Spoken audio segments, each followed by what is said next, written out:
Be joined by the 100-meter freestyle champion, Abby Wetzel. To my left and to her left is her coach, Coley Stickles from the Canes Aquatic Club in Southern California. So we'll just turn over to you, Abby, and just tell us, you see the scoreboard and you see the number 1 next to your name, and what's going through your mind? What's the first thing you thought of? What's going through your mind at that time? When I saw the one next to my name, it kind of was just a huge relief of, oh my gosh, I did it, came to my mind. But I mean, it's something that I've been working for this entire year, is for that race, and just to have the success or the hard work pay off is just incredible. Coley, do you want to say anything? I'm very proud of her. I'm from Omaha originally, so coming back here and having a big support group in the crowd, having my family here to witness this, and my friends from high school, that type of thing was pretty cool. And she's worked very hard and earned it. We'll go to Dan. Hey, congratulations, Abby. And Thank you. Hey, Coach, this message question for you, Coach. What have you seen from Abby, the way she navigated the prelims as the number 1 seed, the semis as the number 1 seed, and then she obviously won? I mean, do you have any thoughts on just how masterful she was as a 19-year-old, that consistently, number 1 in this competition? Abby's been in the heat of battle before at international competitions, and she's stepped up a number of times, so she knows what the pressure is like. But this meet, I think, is unlike any other. I think you can ask Michael Phelps and Lochte that in terms of pressure. But I think she just maintained her head and maintained good awareness going into her races and didn't overthink it, and just executed a race plan that we had worked on for a long time.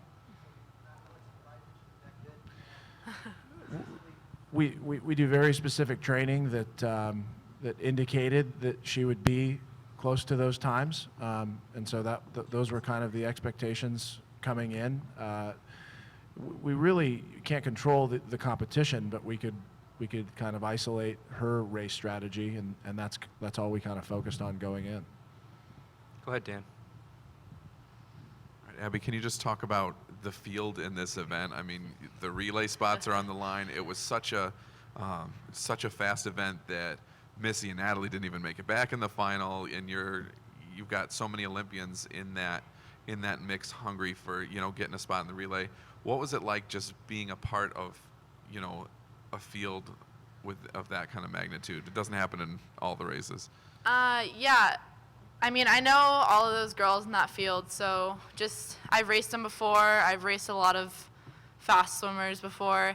You just got to stay in your own lane, stay in your own head, I was just there to do what I trained to do, and it's a lot of fun, like I said, like Coley said, this meet is unlike any other meet that I've been to pressure-wise. I've been to Worlds, I've been, international meets, I've been to Grand Prix and everything in between, and I'll tell you, before that race, there was different vibes going on, but it was a ton of fun, and it's always good to race with those girls. Anyone that's any sort of competition, we push each other to the end of that race. Stefano. Next step will be in Rio, the wall of 52 seconds, and it's possible to beat the Australian and European girls. What was the question? 52 seconds is the magic number when you get to Rio, going against the Australians and the Europeans. Yeah, that my goal. My goal was 52 at this meet. I didn't reach that personal goal of that time, but I know I'm capable of it, and I'm gonna hopefully be there to put up a fight in Rio for that. And obviously the Australians, and they've already reached that goal, but I've still got some time to get there.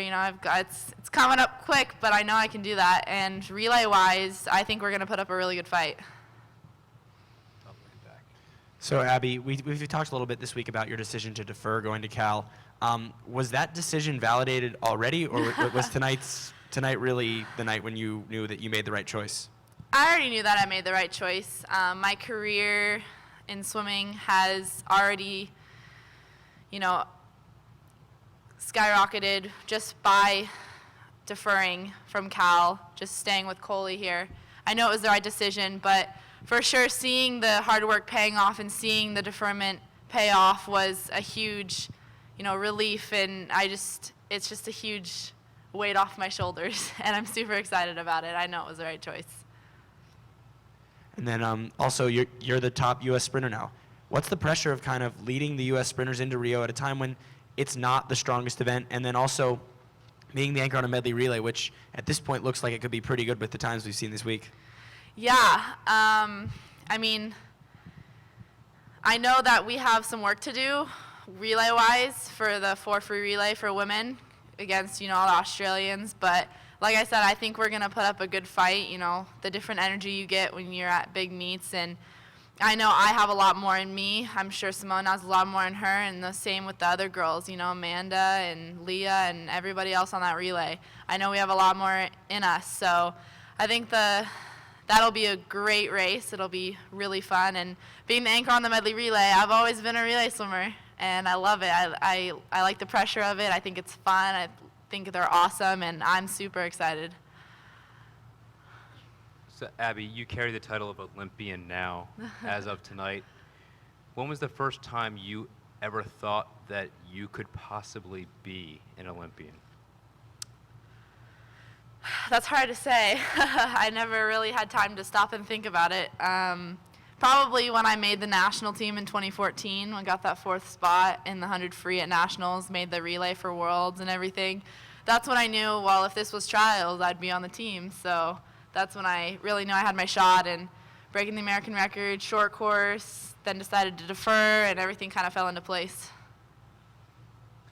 Another one for Coach. I think 7 of the 8 50 splits in this race were under American record pace. What did you think about how fast all the girls went out in that race, and and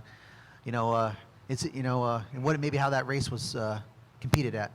Yeah, I knew going in that Abby had her work cut out for her. That was a very seasoned heat, loaded with Olympic gold medalists, American record holders, in various events too. But I knew that they wouldn't succumb to the pressure either. I realized that Abby has some pretty good front end speed, and we planned that most of the girls in the heat would go out and try to stay with her and then come back on her back end. But she was out under world record pace, which she has been before. And at about 75-meter mark, when the rest of the heat started to catch up, she started to make a move and made a really good push towards the finish. It was one of the better finishes I've seen her do, but like she said, I think there's a little bit more in the tank, and I think we can flirt with that 53 barrier. Thank you both. You bet. Appreciate your time. Thank you. Thank you.